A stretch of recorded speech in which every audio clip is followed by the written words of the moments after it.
à l'agence CIC de Lalonde-les-Maures. J'ai tellement de clients qui veulent visiter des biens avant d'avoir vendu, qui ont peur de faire un prêt-relais.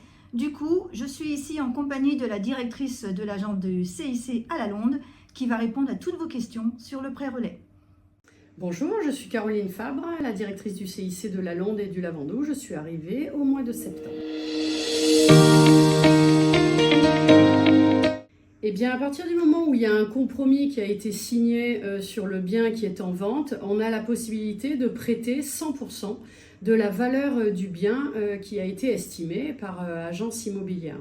S'il n'y a pas de compromis signé sans condition suspensive, on ne prend que 70% de la valeur du bien, déduction faite de l'encours de crédit qu'il y a sur ce bien.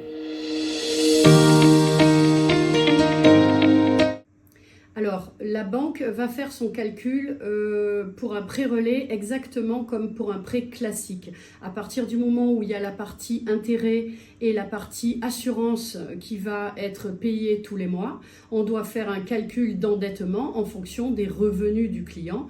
Donc, est-ce qu'on prête à tout le monde? Non, on va prêter uniquement à partir du moment où les revenus permettent de couvrir les échéances de crédit, quand bien même il n'y a que la partie intérêt et assurance.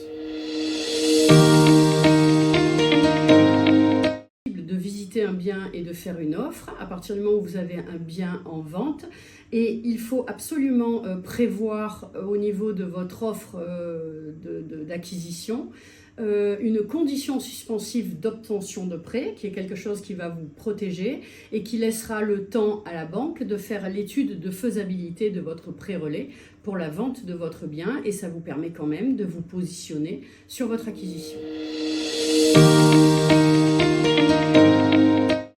Alors généralement on monte un prêt relais in fine, c'est-à-dire qu'on paye la partie capitale que à la dernière échéance. On le monte sur 1 an ou sur 2 ans. Donc on a 1 an ou 2 ans, la durée du prêt relais, pour vendre le bien. Alors, perdre votre maison, non. En revanche, effectivement, ce qu'il faut faire dans le délai imparti, c'est d'arriver à la vendre. Donc l'idée, ça sera peut-être à 6 mois de l'échéance du prêt-relais de baisser le prix de la maison si on se rend compte qu'on n'arrive pas à la vendre. Vous avez aussi la possibilité de la louer, qui vous permettra, en attendant de vendre, de pouvoir payer les échéances du prêt-relais. Si le prêt-relais arrive à son échéance et que la maison n'est toujours pas vendue, il faudra effectivement se revoir avec la banque et calculer la faisabilité d'un prêt qu'on transformera en prêt amortissable, parce qu'effectivement le prêt-relais ayant une date butoir, on a la possibilité de le proroger peut-être encore une fois, mais pas ad vitam aeternam. Donc effectivement, il faudra trouver une solution. Donc soit baisser le prix, soit louer la maison et changer le prêt in fine relais en amortissable.